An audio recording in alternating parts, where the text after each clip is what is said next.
I'm gonna show you how I do carbonara, and you're gonna love it. All right, sure. So now I'm gonna take my onions. Why onions in this carbonara? Why onions are like, why onions? In this video, we are reacting to Guy Fieri new carbonara version. If you watched the previous carbonara recipe by Guy Fieri, you will know by now that it was a disaster and he doesn't know how to make it. But he's trying to redeem himself. So let's see what he can do. You ready to show him? You want to show him favorite pasta? Huh? You love it, don't you? One of our favorite His dog's favorite pasta is carbonara. pastas in the Fieri family is carbonara. Oh, wow. Wow. Well, the last time I reacted to his previous carbonara recipe, it was a disaster. It was not a carbonara, it was terrible. If that is the family recipe that everyone loves, I will be worried, but I'm pretty sure he redeemed himself. The dog was very happy, and I'm pretty sure this new carbonara version is great. By the way, look at the kitchen. Look at that wonderful pizza oven. That's a really good brand. Now, carbonara is one of those dishes that I think has been screwed up so many times, but Yes, including you. This is screwed up big time. And look at that. You already added parsley or basil on there. I can see you playing with carbonara again. I'm gonna show you how I do carbonara, and you're gonna love it. All right, sure. But guys, I just want you to remember that carbonara is a beautiful dish from Rome, okay? There's so much talk about carbonara for a long time. It's a dish that keeps evolving and it gets creamier and creamier and creamier, okay? But the ingredients are the same, they don't change, okay? You don't add more or take out the ingredients. The ingredients are the same. They've been the same for a very long time.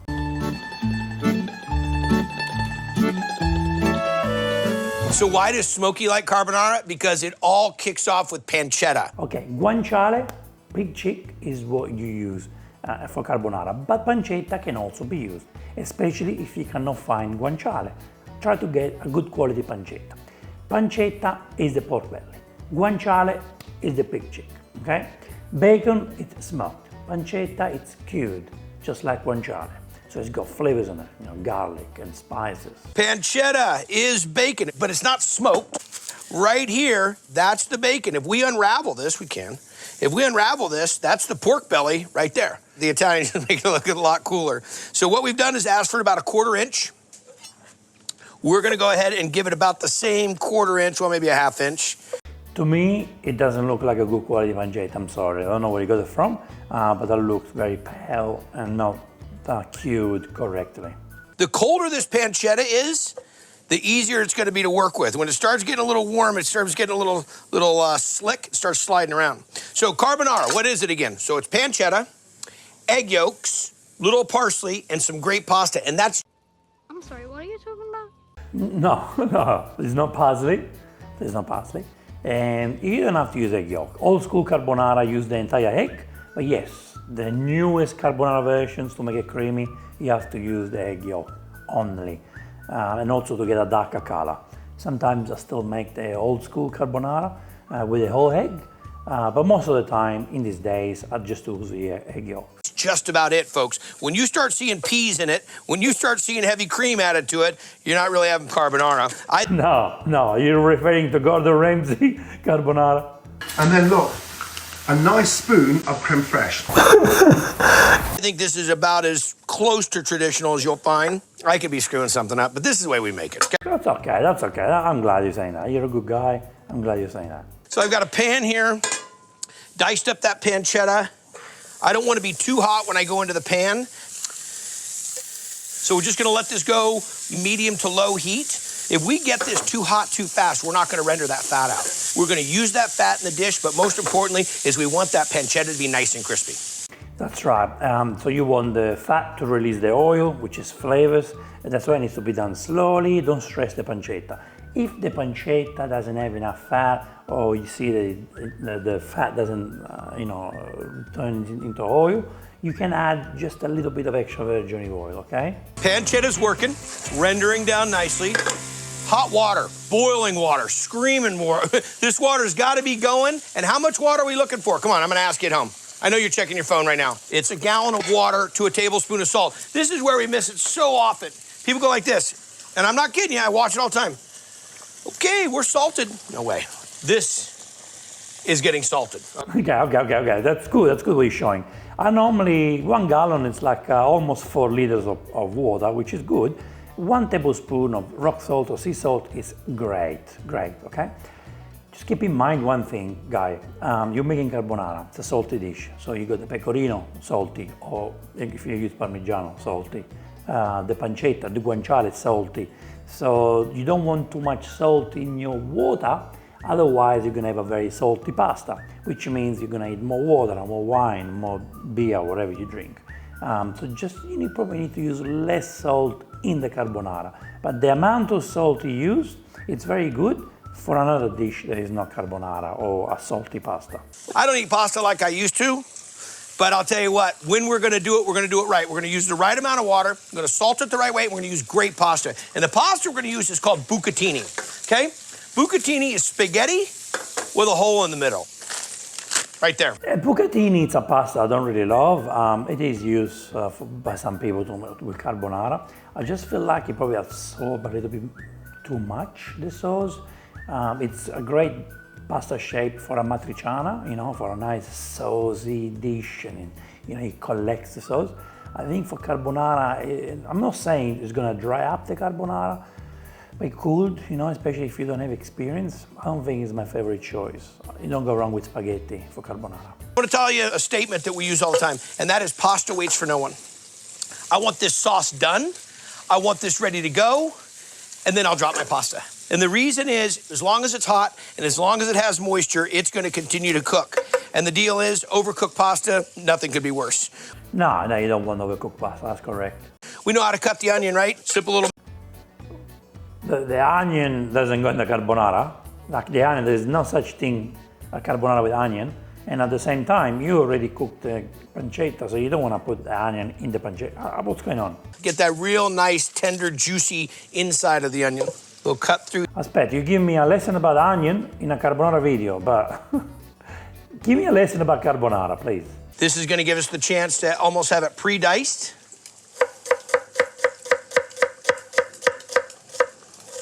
Look at it, make sure it's uniform. We want that onion to really disappear into this dish. Aspetta, you're using a lot of onion. How can the onion disappear? It's a lot of onion, my friend. I thought you were going to put a little bit, but that's a lot. You don't need to use onion when you have a good pancetta or good guanciale. And I've got this slotted spoon so I can pull. If you notice, he has more onion than pancetta. Do you understand? Like there's no balance at all there, like you don't use onion in carbonara, but if you do, because in your house you can do whatever you want, okay? Not right, but it's your house, okay? If you're not a professional, famous chef like him, and nobody's watching you cooking, add the onion, what can I say? You like it, you do it. But you use a very small amount.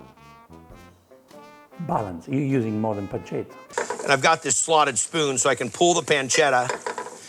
Let me let that pancetta continue to work. Let me get... I think the pancetta is cooking beautifully. I can see it's nice and crispy. It's simple, but it's super important to follow the rules with this. Yeah, hopefully you do. So we're gonna go, the better the egg. When we have the eggs from the chicken coop, the organic eggs, I mixed that up, I went backwards, but it's all right. It's a bit, what's going on? Guy Fieri, I think you're on vacation because, yeah, concentrate, please. Egg yolks. The better, if you can find really dynamite organic eggs where those yolks are just golden, orange, it's just gonna make you better carbonara. It's not gonna make it better, it's just gonna look darker. I went to a place in Rome called Maritozzo Rosso, and in my opinion, they make the best carbonara in Rome. It's incredible. They use particular eggs that come from the town of Livorno, this egg farm in Livorno, and the chickens eat carrots. So you can imagine how beautiful, tasteful, and rich in color the eggs are.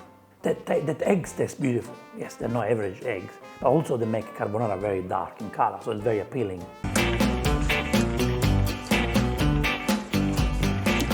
All right, Take a look at this.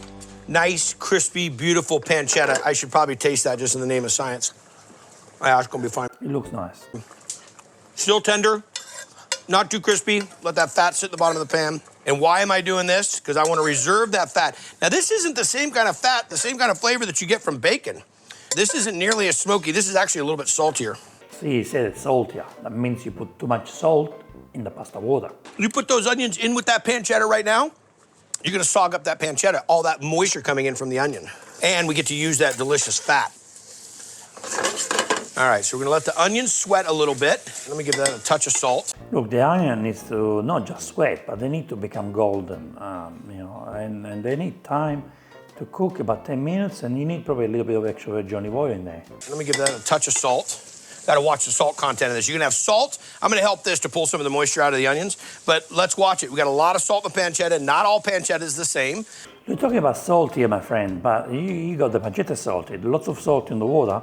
You don't need salt in the onion. I mean, you never need to put salt in the onion. The sofrito never needs salt. It's the sauce that needs the salt. In this case, the carbonara sauce. But the onion, forget about it. Really good eggs, really good Parmesan cheese, really good buca. It's not Parmesan, it's Parmigiano. You've been there. Respect the cheese. Parmigiano. Also use pecorino. If there is no pecorino in carbonara, I'm sorry, it's not carbonara. You need pecorino. You want to add Parmigiano for the balance? Okay, but use pecorino. Use a young pecorino. Don't use a old-aged pecorino, otherwise, it will be very salty and too strong. Use a young, refreshing pecorino, so it's not too strong. When I would say young, I would say 12, 16 months. We'll drop the pasta. Remember, we salted it with a tablespoon of salt. No, there's no breaking the pasta. No, please, do not do that. Do not do that. I can see that he's learned how to cook pasta, which is good. This is starting to cook, and this is sitting out. We spent a little bit of time, that first 30 seconds, and get in here and work this around and make sure that everybody's in the pool. I'm impressed by Guy Fieri because he must have done a pasta lesson lately, but in this video he's teaching you a lot of things, which is good, especially how to cook pasta, which you think it's, everyone knows how to do it, but it's a simple thing, but not many people know how to do it. So I'm glad he's showing lots of techniques and steps in his video. Onions are almost done. Our pasta's just about finished. I've got some of this Parmigiano Reggiano. Really, I just need to know the understanding of the onion. Still don't understand why it's there. really nicely grated. We're gonna mix that in to the eggs, and then we're gonna temper the eggs into this mixture with the onions. And when I say temper it, we gotta go in nice and slow, otherwise we're gonna make ourselves an omelet, and that's not what we want. He's doing a nice mix. It looks nice and creamy. I will also say you need to add the guanciale, in this case the pancetta oil, which is full of flavors. Instead, the onion is sucking a beautiful oil, which is not really a good idea, I believe, in this recipe. Way too much onion. Definitely not, the onion does not deserve to be in this dish. Gonna go into a mixing bowl. Now, why into the mixing bowl and not into the pan? I wanna show you a method that I think is gonna be a little bit more helpful to you, because if you go into this pan and it's super, super hot, you have a real good chance of cooking these eggs.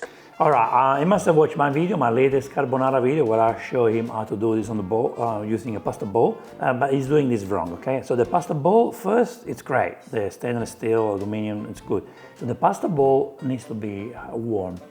So what you have to do is you have to put it on top, like a bain-marie technique. So put it on top of the pot with water, so the steam keeps the bowl nice and hot, warm, okay? Then when you put the pasta in there, you need to have a little bit of pasta water and straight away add the ingredients. So the pancetta in this case, and the egg, and then more cheese. The onion, I don't understand why the onions are in there, but there's a specific way to do it, okay? Because if now you got a cold bowl, the pasta is gonna get cold faster, and you're not adding the egg yet, which you're wasting time. This is a fast process, okay? And if you're not fast enough, you're gonna fuck it up. So now I'm gonna take my onions. Why onions in this carbonara? Why onions are like, why onions? You want to make it vegetarian? Okay, use onions. You don't need pancetta. It's a good vegetarian option. Okay, fine. But this is not a vegetarian dish. You're not making a vegetarian dish. So just use the pancetta. The onion is not needed. With the pancetta fat right in there. I've got my eggs done with my Parmesan cheese.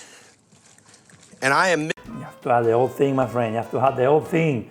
Add the pasta in the little egg bowl now. Get more eggs out of it. Mixing this as fast as I can to keep this from setting up on me and turning into an omelet. Oh, I am telling you. It's not going to turn into an omelet because you're in a bowl. You're using a salad bowl, and I can guarantee you this is not going to turn into an omelet. Your egg will not turn into an omelet, okay? I just realized you're missing the pepper in the eggs. Pepper is very important. You need black pepper in the eggs before you do this. You're gonna love this. A little bit more of the egg. Can't have really enough egg in this. Did you ever think you'd hear that from me? Now, as we say, and as I've learned forever, pasta is not a castle, so it should not sit in a moat of sauce. We are amalgamating all those beautiful onions. You need some pasta water, my friends. And pasta water will really help right now. Pasta water will really help. That Parmesan cheese and those eggs, and it should just be sticking right to that pasta with that cheese. Oh. Fortunately, I'm so quick with the knife, I won't have to worry about this. Should have my parsley prepped out. What is he doing? I want to add a little color to this. It really needs it. It needs it. What needs it? When you go to Rome and you have carbonara in Rome, it's so beautiful. Do you really need parsley? What is the parsley gonna do to such a beautiful dish? You already put the onion and add extra flavors. What is the parsley gonna do? It's not giving you any flavors. It just gives you a green color that it doesn't belong. What is it going to do, Guy? And that little herbaceousness.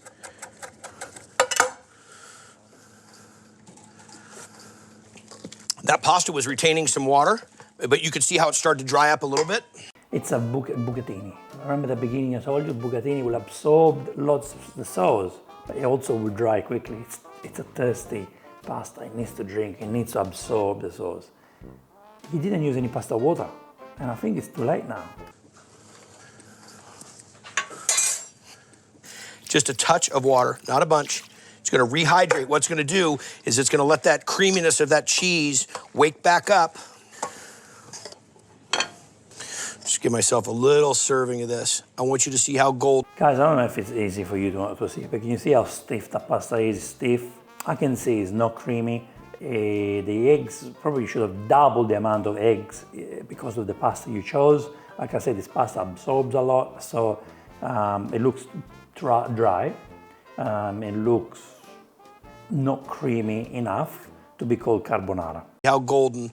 Nest the pasta when we put it down and stand it up a little bit.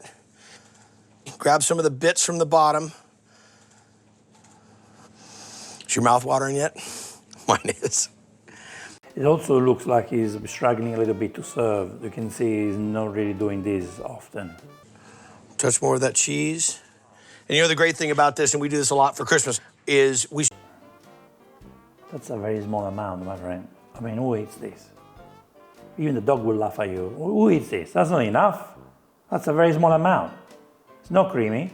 You're covering now the pasta with the cheese, so I can't even see that it's not creamy. I can't prove it to everyone, but that's a very small amount. Touch more of that cheese. And you know the great thing about this, and we do this a lot for Christmas, is we serve in courses. And I'll serve pasta just like that, a small, little, beautiful portion. Let me show you the right way to get into this pasta, by the way. We don't use any spoons. Once you grab the edge of that fork, grab about 2 strands, and I want you to bring that pasta right over here to the side. And you can tell it's al dente the way it kind of sweeps that plate. Does it look creamy to you? No, please, you guys tell me. Does it look creamy to you?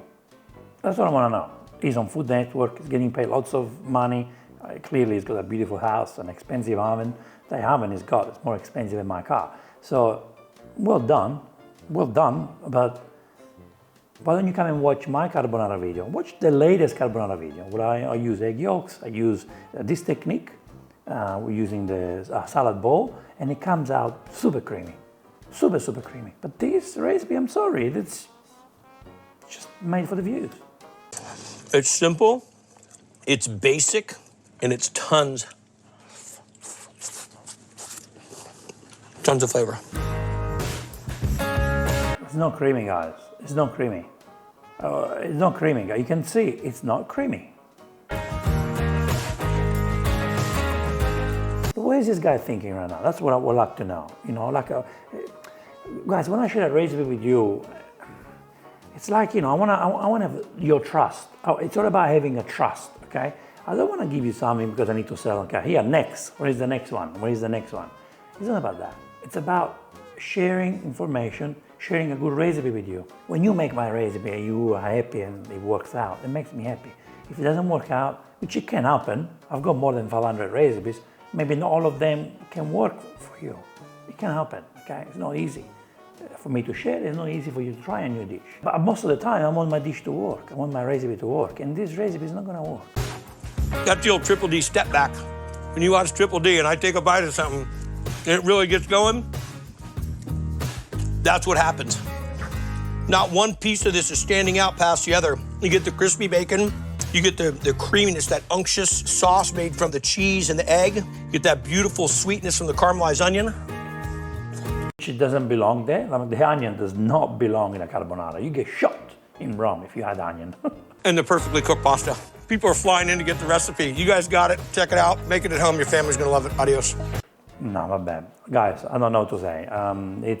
The recipe was good. If you use spaghetti, remove the onion, it would have been a good carbonara for a home cook. Nothing wrong with that, okay? But for a rich chef who was very famous and to be on Food Network, I was expecting a little bit more, if you know what I mean, okay? But that's okay, what can I say? This is how the world goes, and that's how it is. But yeah, guys, what do you think? Please write a comment below. Let me know what to react to. Let me know if there is someone else who deserves a little lesson, and we can talk about it. We can all learn together. Thank you so much for watching this reaction video. I will see you on the next Vincenzo's Plate video recipe. E ora si mangia. Vincenzo's Plate.